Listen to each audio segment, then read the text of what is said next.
네, 3부입니다. 제가 정말 이것도 궁금한 사항인데, 예, 뭐 법률가이면서도 정치인이기 때문에 아마 두 개를 다 가지고 계시기 때문에 그 역량을 가지고 계시기 때문에 참 궁금한데, 이번 사안을 보면서 국민들 아마 대다수가 느꼈을 겁니다. 이번 윤석열 대통령 탄핵 심판, 이게 헌법적 원칙과 그다음에 국회의 권한 행사의 경계를 심은 중요한 분기점, 뭐 이걸로 본다. 뭐 저도 그렇게 생각하는데, 자, 이번 심판을 보면서 헌재가 어떤 결정을 낼지가 상당히 궁금합니다. 헌법의 기준일 주안을 둘 것이냐, 뭐 헌법에 주안을 주겠죠. 그래.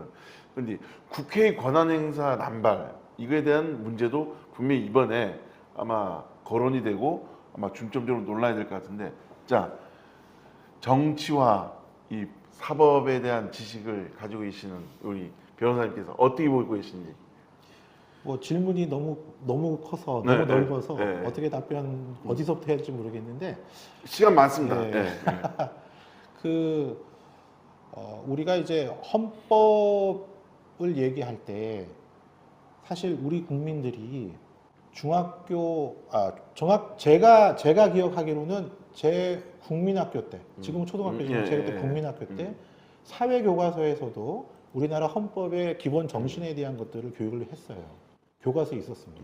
중학교에 들어오면 그게 더 자세하게, 고등학교 사회교과서에서는 조금 더 높은 수준에서 법학을 공부할 때 우리나라의 헌법학의 수준이 매우 낮다.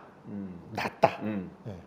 낮다가 씌워가지고 낮다라는 생각을 한 계기가 있었습니다. 그 계기는 뭐였냐면, 미국의 연방 헌법은 미국 변호사들이 제일 많이 공부하는 거였어요. 제일 많이 공부하고, 죄송합니다. 변호사가 아니라 법을 공부하는 사람, 법을 공부하는 사람이 미국의 헌법을 제일 많이 공부합니다. 그리고 그 하위 법이라고 할 수 있는 것들을 공부를 하는데, 우리나라는 헌법은 시험용 공부예요. 단순히 시험을 합격하기 위해서 공부를 합니다. 그래서 심지어 제가 헌법을 공부하는 과정에 헌법 예상 문제라고 해서 예상 답안이 이렇게 나오잖아요. 예상 문제에 대한 모범 답안. 저는 그 모범 답안을 이해를 못 하겠는 거예요. 왜 이해를 못 했냐면, 이게 헌법적 차원에서 쓴 답안인가? 이건 예를 들어서요, 노동 3권과 관련된 헌법적인 질문이 나오면 그 해답이라고 써놓여 있는 걸 보면 노동법 얘기가 나와 있어요. 아니, 왜 헌법이 아닌 노동법 얘기를 여기 답안에 넣지? 이 얘기를 하는 이유는 이렇습니다. 우리나라에서 법학을 공부하는 분들이 헌법의 차원과 법률이 상하 관계에 있다는 것은 누구나 다 하는 상식인데, 그렇죠. 법률적인 해석을 함에 있어서는 헌법학적 지식이 부족해서 법률의 범위에서 해석을 해요. 이게 어떤 차이를 나누는지 하나 더 예를 들겠습니다. 국회의원이 입법 활동을 할 때 법률가 출신의 국회의원이 가장 많이 범하는 우가 있습니다. 잘못이 있습니다. 그게 뭐냐? 있는 법 테두리에서 생각을 해요. 법을 해석하는 사람은 있는 법에서 해석을 하는 게 맞죠. 입법자는 없는 법을 만드는 거예요. 그렇죠. 있는 법에서 부족한 것을 만들어내는 거거든요. 좀 더 국민들이 편안하고. 그런데 법률가 출신의 국회의원들 중에는 다 그렇진 않죠. 몇몇은 있는 법의 테두리에서 그게 되겠냐. 민원이 들어오면 있는 법의 테두리에서 그게 되겠냐고 얘기를 합니다. 그거 필요하니 법을 만들어야겠다고 생각하는 게 아니에요.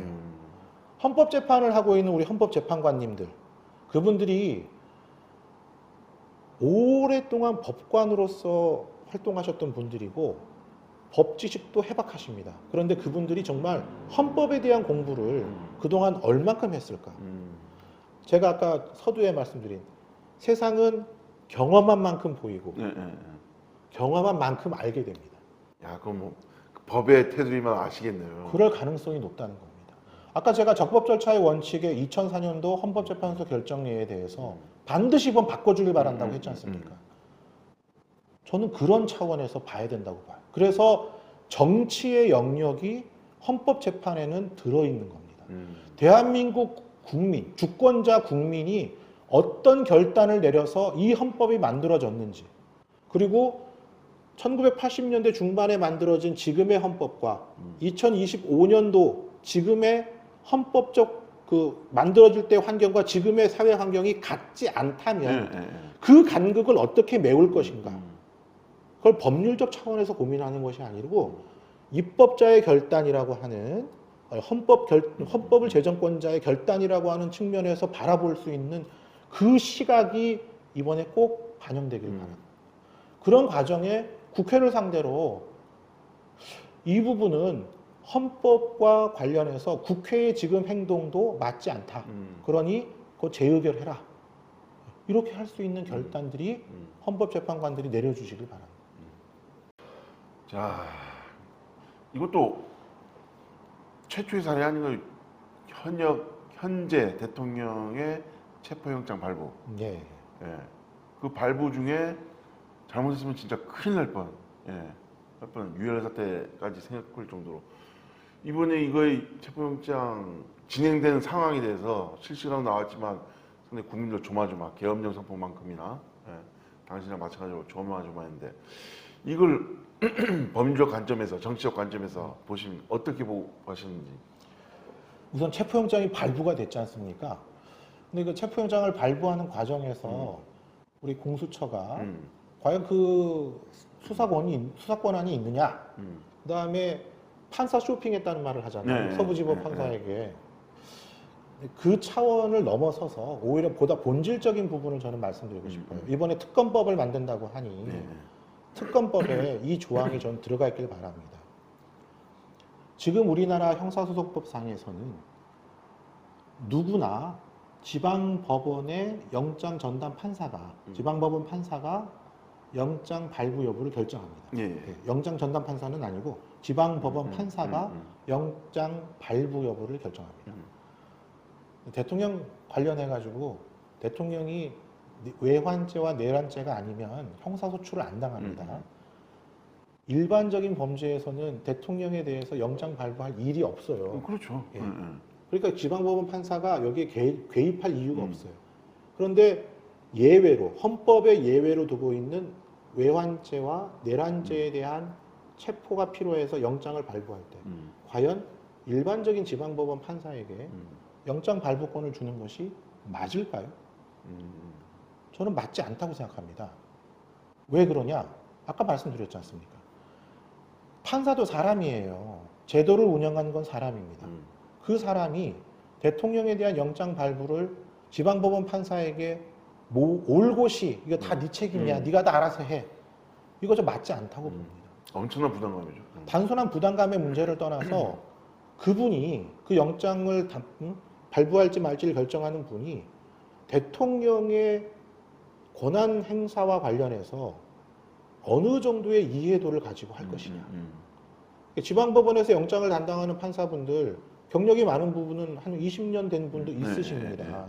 20년 된 분도 있고 한데 그 경력을 가지고 우리가 판단할 사안은 아니라는 거죠. 그러니까 국가 전체의 상황을 우리 글쎄요. 그게 뭐 판사에게 그걸 요구할 수 있느냐 이렇게 얘기할 수는 있는데 적어도 사법행정에서도 전체를 경험했던 경험이 있는 사람 이런 사람들이 필요하다고 좀 봐요. 그렇다면 적어도 대통령의 외환죄와 내란죄와 관련된 수사를 위해서 필요한 영장은 고등법원 부장판사, 지금은 고등법원 부장판사가 없습니다. 그런데 고등법원 과거의 부장판사라고 하는 그 정도의 경력과 사회적으로 그 정도의 재판을 할 만한 능력이 있다고 인정을 받을 만한 사람. 지금은 고등법원 부장판사가 없기 때문에 고등법원장급 아니면 대법관 이런 사람들이 해야 된다고 저는 보는 겁니다. 이번 특검법에는 그 조항이 들어가길 바라요. 그 다음에 두 번째, 영장이 발부가 됐는데 체포영장을 발부하는 이유 중에 그 사람의 범죄 혐의가 어느 정도 소명이 되었다. 그 다음 도주 우려가 있겠다. 또는 증거인멸의 우려가 있겠다. 이게 구속영장이나 체포영장의 발부 요건 중에 하나입니다. 지금 대통령이 도주할 수 있을까요? 요즘 조금만 움직여도 다 이제 헬기로 다 예. 촬영하는데. 도주를 하려면 국내에서 도주하는 게 무슨 의미가 있겠습니까? 그럼 해외 도주를 해야겠죠. 해외 도주를 하려면 결국 대통령 전용기 띄워서 해야겠죠. 대통령 전용기 쥐도새도 모르게 띄울 수 있을까요? 없을 거죠. 안 될 거예요. 도주 우려가 거의 아예 없다고 좀 봅니다. 그러면 증거인멸의 우려가 있느냐? 지금 대통령 내란죄와 관련해서 증거인멸의 우려와 관련해서는 지금의 수색영장을 가지고도 이미 제한이 있어요. 그러면 그 다음 얘기는 대통령이 지시해서 비서관들이나 대통령실에 있는 사람들이 증거를 인멸하고 훼손하고 막 이렇게 그걸 염두에 두고 있다. 대통령이 지시를 받아서 할 거다. 그걸 염두에 할 때 증거인멸의 우려를 얘기할 수 있을 것입니다. 과연 그럴까요? 이것은 대통령이 우리가 일반 형사자범하고 다르듯이 대통령의 권한 행사도 일반적으로 뭐 어느 회사의 대표이사가 내가 하라는 대로 해서 하지 않는 공직사회라는 특수성을 과연 얼마나 그 재판장이 고려했을까? 물론 고려했음에도 불구하고 대통령이 지시면 할 것 같아. 그래서 난 체포영장 발부한 거야. 이렇게 할 수 있습니다. 예, 그렇게 할 수 있어요. 근데 그거를 제가 또 당신 틀렸어. 이렇게 얘기하진 않아요. 근데 얼마나 고민했는지 밖에 있는 사람들은 알 수 없다는 것이죠. 그렇죠. 그래서 체포영장이 발부된 것 자체가 저는 이게 적절한 것이냐. 그 부분에 의문이 있는 것이고, 심지어는 아까 서두에 말씀드린 것처럼 판사 쇼핑해서 발부받았다. 네. 또 그 판사가 어떤 성향인지 성향은 제가 얘기하는 건 취소하겠습니다. 그거는 제가 다시 주워 담고 어떤 경력을 갖고 있는지 정말 대통령에 대한 체포영장을 발부할 만큼 그런 그만한 이제 풍부한 경험을 갖고 있는지 저는 잘 몰라서 물론 그 정도 갖고 계신 분일 수 있는데 저는 잘 몰라서 이런 우려를 말씀드리는 것이고, 그다음에 영장 집행입니다. 집행. 자, 체포영장이 발부됐으니까 영장은 집행하는 것이 맞죠. 영장을 집행하지 않으면 그거 자체가 직무유기가 될 수 있습니다. 그런데요, 저는 이런 생각을 합니다. 체포영장을 제가 검사를 할 때도 체포영장이 발부됐다고 해서 반드시 집행하지 않았어요. 조사가 가능하면 조사하고 체포영장은 그냥 반납했어요. 대통령을 공수처에서만 조사해야 되나요? 공수처 사무실에서 조사해야 되나요? 그렇죠. 그렇네요. 제가 검사할 때도 필요하면 출장 조사 갔습니다. 그리고 경찰 조사, 검찰 조사 어디든 필요하면 가서 조사하는 경우 많습니다. 뭐 전체 10만 건의 사건 중에 그런 사건 예를 들어 뭐 5천 건이다. 그럼 얼마 안 되는 거지. 10만 건에 5천 건이니까. 근데 5천 건이 작은 건수입니까? 아니죠. 마찬가지. 우리가 알지 못하는 출장 조사의 사례는 이미 많이 있습니다. 근데 대통령이 있는 곳에 가서 조사를 하면 왜 조사하는 사람이 거기서 대통령하고 짜가지고 허위로 조사하나요? 왜 그건 안 되는지 잘 모르겠어요. 지난번 김건희 여사에 대해서 조사할 때도 출장 조사 갔다는 것에 대해서 서울중앙지검 검사들에 대한 비난이 쇄도했습니다. 왜 그게 안 되는지 저는 잘 모르겠어요.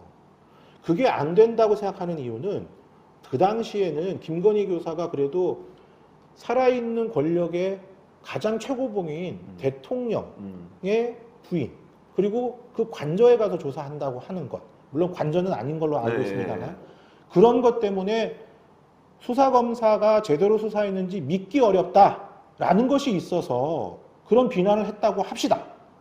지금 공수처가 대통령하고 짬짬이 해서 뭐 조사할 그거 아니지 않습니까?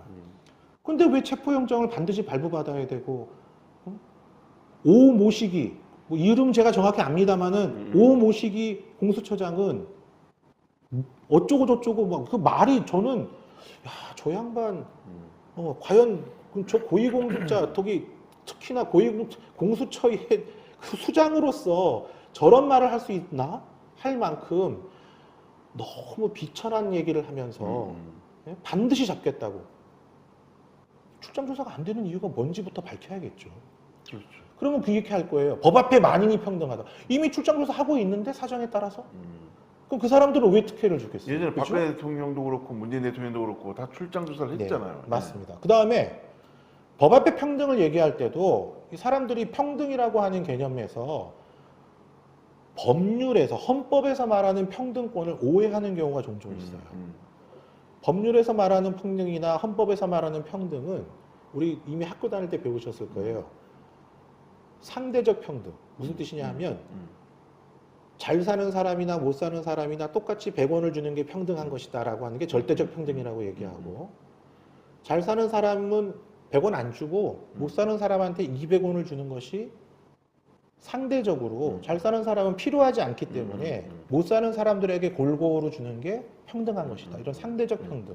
법률은 입법적으로 평등하게 대우해야 될 사람들을 구분을 합니다. 그 범위를 구분을 해요. 그 범위 안에 들어가면 다 똑같이 대우해 주는 겁니다. 그 범위 안에 안 들어가는 것은 차별을 해도 돼요. 어떤 게 있을까요? 우리 부지기수입니다. 부지기수. 그렇죠. 뭐 대통령하고 일반 국민. 그렇죠. 네. 그것도 당연히 차별이 될 수밖에 없어요. 왜? 법률적으로 그 두 사람은 같은 존재가 아니니까. 그렇죠. 국권 통수권자니까. 그리고 그거 말고 우리 일상생활에서도 자, 투표하시죠. 저도 투표합니다. 근데 거동이 불편한 사람은 어디서 투표하죠? 거소 투표합니다. 네. 나도 거동 불편한데, 나 투표장 가기 싫은데 왜 저는 거소 투표 안 되죠? 그렇지. 일반인하고 왜 저는 불평등하게 대우를 받아야 되죠? 그거에 대해서 누가 뭐라고 합니까? 아무도 안 하죠. 왜 그러냐 하면 몸이 불편한 사람, 거소 투표에 해당할 만한 사람의 범위를 정해놨어요. 그 거소 투표에 해당하는 사람은 동등하게, 평등하게 거소 투표를 행할 수 있습니다. 그게 법률이 말하는 평등이에요. 공수처에 와서 모든 국민이 다 조사받아야 된다? 아니죠. 고위공직자만 조사받죠. 그렇죠. 예. 고위공직자 중에 사정이 안 되는 사람, 그 사람 집무실 가서 조사하면 평등권 침해인가요? 이걸 말하고 싶은 겁니다. 지금 우리는 윤석열 대통령은 내란죄의 수괴다 라는 걸 전제로 모든 걸 말하고 있어요. 예, 그렇죠. 지금 현재 마치 확정된 것 같이. 예. 내란죄에 대한 것은 형법에 해당하는 죄입니다. 우리 죄형법정주의라는 말만큼 유명한 게 뭐 있죠? 무죄 추정의 원칙. 대통령 무죄 추정 받아야죠. 근데 왜 그 사람은 내란죄의 수괴가 이미 돼버렸습니까? 과연 이게 국회에서 할 말이고 고위공직자 수사처에서 할 말이고 검찰에서 할 말이고 또 어디가 있을까요? 뭐 경찰은 아직 뭐 그런 얘기까지는 안 했으니까 그럼 경찰은 뺍시다. 예. 제가 뭐 경찰을 특별히 더 사랑해서 하는 말은 아니에요. 그렇습니다. 그러니까 지금 우리 국민들이 앞이 어떻게 될지 모르는 국가적인 위기 상황에 있기 때문에 더 어른스러움을 보여야 됩니다. 자, 궁금한 게 아까 뭐 경찰하고 얘기했는데, 국민들이 며칠 전에 황당했잖아요. 공수처에서 집행을 하는데 경찰하고 갈등이 갑자기 맺어지면서 나중에 또 경찰한테 뭐는 걸 뭐 해와라 이런 식으로 뭐 명령하듯이 경찰 또 반발해버리고, 이 공수처하고 경찰하고 이 반박하는 그 장면을 보셨는데 어떻게 보셨는지? 그거는 공수처가 지금 여러 가지 점에서 법률적인 해석을 잘못한 실수를 많이 보여줬어요. 저는 그런 측면에서 보이는 부분이 하나가 있고, 또 하나는 이게 이런 표현을 여기서 해도 될지 모르겠지만 사실은 우리 제주도 말로 그 뭘 잘 모르는 애가 이렇게 뭐 이렇게 사고 친다고 뭐 다스면 어쩌고저쩌고 한다 이거 있지 않습니까? 저는 그런 것 같아요. 공수처가 지금 수사 경험도 너무 일천하고, 그러니까. 또 법률적인 해석을 내릴 수 있는 지휘부도 그만한 경력을 가졌다고 보기 어려운 사람들로 채워져 있는 것은 아닌지 공수처 스스로 한번 돌아볼 필요가 있다고 생각합니다. 경찰의 책임을 전가한다고 경찰은 불만이 많은데 어떻게 보십니까? 우선은 그 불만이 많다는 것은 사실은 왜 나한테 그런 걸 시켜 이런 불만이 아닙니다. 그러니까 그렇게 해석이 되면 안 돼요. 경찰이 우리 어린애처럼 왜 나한테 그런 걸 시켜 이런 불만이 아니라 법률적으로 명확하지 않은 사안에 국가기관이 나서는 것 그것은 너무나 위험하다. 그런 것에 대한 지적을 하는 것입니다. 근데 그 지적이 언론에서는 불평이라고 나온 거죠. 세상에 어떻게 국가기관이 불평이라는 표현을 쓰겠습니까? 그러니까 경찰에서도 그 반박 그 해명 자료에서 법적으로 약간의 문제가 있다 보니까 그거에 대한 논의가 필요하다. 예. 이런 결국에 공수처도 그걸 인정했잖아요. 그렇습니다. 예. 예. 그러니까 결국엔 경찰의 그 논리적인 법적인 허점을 공수처도 인정한 거 아닌가 하는 네, 생각이 맞습니다. 드는데. 예. 자, 정말 2시간 가까운 시간에 걸쳐 역시 시간이 금방 지나갔습니다. 마치 5분이 지난 것 같이 했는데, 자, 우리 전문적 해안도 깊으시고 뭐 식견도 많고 다 많은 지식을 가지고 있으니까, 자, 이번 현재 진행되는 상황에서 전망은 좀 너무 위험한 발언인 것 같고 향후 어떻게 진행될 것 같은지 좀 전망이 들어가네요. 네, 예. 우선은 저는 헌법재판소에서 이번 내란죄 부분을 탄핵소추서에 나와 있는 탄핵소추 사유에서 빼겠다고 한다면 그거는 재의결을 받아와라, 다시 해라라고 해서 이번에 헌법재판소 탄핵 이 심판안 그거는 각하를 해야 맞다고 생각합니다. 네, 각하를 하고 다시 하게 하는 것이 맞다고 보고요. 그렇지 않고 그냥 진행을 한다고 한다면 그럼 헌법재판소가 왜 이 탄핵소추안과 관련해서 형사소송법을 준용하는 규정에 공소장 변경 절차가 없어도 되는지 그걸 설명해야 된다고 봐요. 아까 제가 설명하고 혹시 기억나십니까? 일반 검사도 재판에 이 사람을 이러이러한 죄로 처벌해 주세요라고 공소사실과 적용법조를 다 기재를 해서 공소장을 제출합니다. 접수를 합니다. 그럼 법원에서는 자기가 재판을 하는 과정에 요거는 이 범위에 다 들어있고 요만큼한 것만 우리가 인정하는 거기 때문에 피고인의 변론권에 방어권에 지장을 주지 않아. 그래서 예외적으로 요만큼은 유죄라고 인정할 수 있습니다. 그런데 그러지 않은 원칙은 공소장 변경을 해라 라고 요청을 합니다. 법원이 요청을 해요. 전 이번 사안 너무 크지 않습니까? 그렇죠. 그렇기 때문에 헌법재판소는 그렇다면 탄핵소추서를 변경해라 라고 해야 됩니다. 거기까지는 헌법재판소가 할 수 있잖아요. 탄핵소추서를 변경해라. 그러면 국회에서 그 변경을 하는데 누가 그 권한을 갖고 있을까요?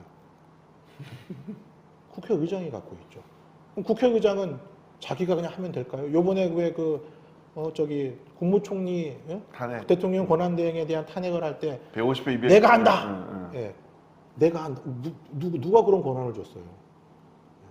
자기가 한다는 것은 그걸 하고 그 책임을 지겠다고 하는 말이기 때문에 우리가 그 다음 헌법재판소가 판단을 해라 이렇게 한 거죠, 그죠? 마찬가지. 이분도 이거 탄핵소추서 내 권한으로 그냥 변경해. 그러면 진짜로 더불어민주당과 국회의장은 내란죄로 처벌받아야 돼요.